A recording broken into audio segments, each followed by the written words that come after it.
pasukan.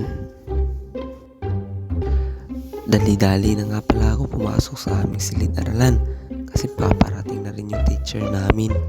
At pagpasok ko ay dumiretso na ako ng upo. 1 hour later. Paparating na nga si Miss Santos at kailangan na namin maghanda para sa introducing yourself. Hello po. Hello, anong pangalan mo? Joselito po.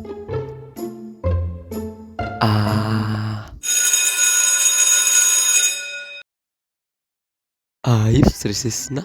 Buti na lang di kami masyado nakapagkwentuhan ni Miss Santos. Ay nga pala, pupunta muna ako ng kantin. Bibili lang ako ng makakain. Pambura lang ng kaba. Hahaha.